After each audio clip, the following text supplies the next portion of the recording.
Hello friends, ఈ పవిత్రమైన వరలక్ష్మి వ్రత మహోత్సవం సందర్భంగా శ్రావణలక్ష్మికి ఎంతో ప్రీతికరమైన 3 ప్రత్యేక నైవేద్యాలను ఒకే వీడియోలో చాలా సులభంగా ఎలా చేసుకోవాలో చూసేద్దాం. ముందుగా అరకప్పు బియ్యాన్ని, పావు కప్పు పెసరపప్పుని తీసుకోండి. పెసరపప్పుని దోరగా వేయించుకొని బియ్యం పప్పుని రెండింటిని శుభ్రంగా కడిగి నానబెట్టుకోవాలి. ఇప్పుడు వేరొక గిన్నెలో 2 కప్పుల పాలు, 2 కప్పుల నీళ్లు పోసి బాగా మరిగించుకోవాలి.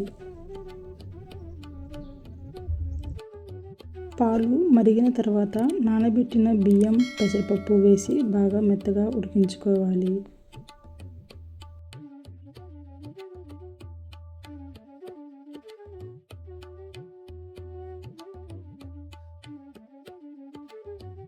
పాలన్నీ ఇంకిపోయి అన్నం దగ్గర పడ్డాక 1 కప్పు తురిమిన బెల్లం వేసి కలుపుకుందాం.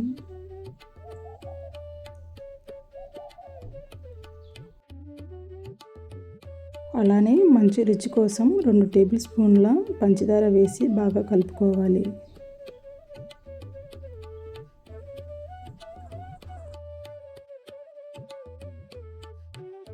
బెల్లం కరిగి కాసేపు ఉడికాక అర చెంచా యాలకుల పొడి, 2 టేబుల్ స్పూన్ల పచ్చి కొబ్బరి తురుము వేసి కలుపుకొని 2 నిమిషాలు ఉంచి దింపేయాలి. మనం ఇందులో చక్కెర, పచ్చి కొబ్బరి తురుము వీటిని వేయడం వల్ల పరమాన్నానికి ప్రత్యేకమైన రుచిని ఇస్తాయి. మీకు కొబ్బరి తురుము వద్దనుకుంటే కొబ్బరి పాలనైనా యాడ్ చేసుకోవచ్చు. ఇప్పుడు వేరొక ప్యాన్లో 2 టేబుల్ స్పూన్ల కమ్మని నెయ్యి వేసుకుందాం.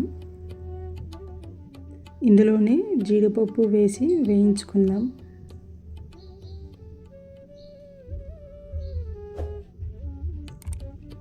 జీడిపప్పు గోల్డెన్ బ్రౌన్ కలర్లోకి వచ్చాక పరమాన్నంలో వేసి కలుపుకుందాం.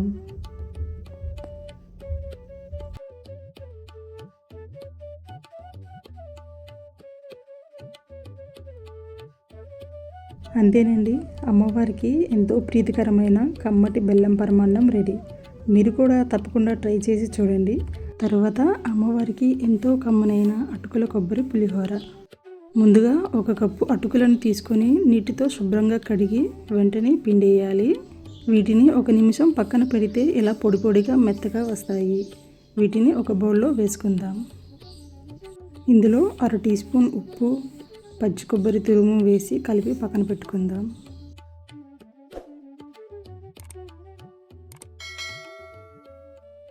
ఇప్పుడు కడాయిలో నూనె వేసి 1 టేబుల్ స్పూన్ పోపు దినుసులు వేసుకోవాలి.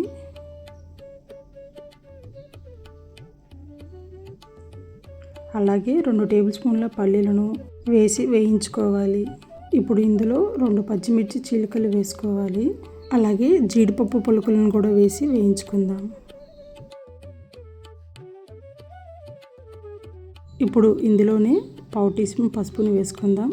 అలానే 1 రెమ్మ కరివేపాకును, 1 ఎండుమిర్చిని కట్ చేసి వేసుకొని దోరగా వేయించాలి.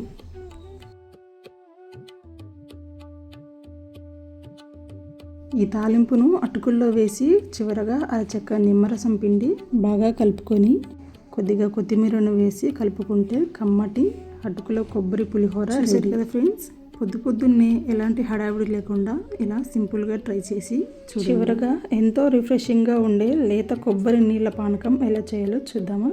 1 కప్పు తాజా కొబ్బరి నీళ్ళలో 2.5 టేబుల్ స్పూన్ల బెల్లం వేసి కరిగించి వడకట్టుకోవాలి.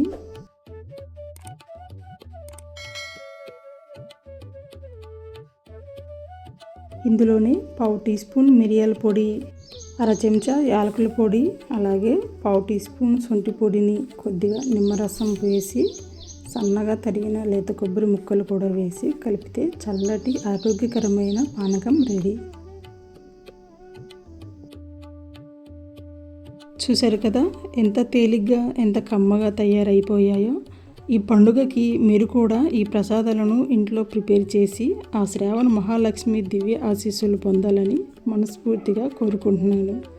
ఈ వీడియో మీకు నచ్చితే చిన్న లైక్ చేసి మీ ఫ్రెండ్స్కి షేర్ చేయండి. అలానే మన ఛానల్ని సబ్స్క్రైబ్ చేయడం మర్చిపోకండి. మీ అందరికీ వరలక్ష్మి వ్రత శుభాకాంక్షలు.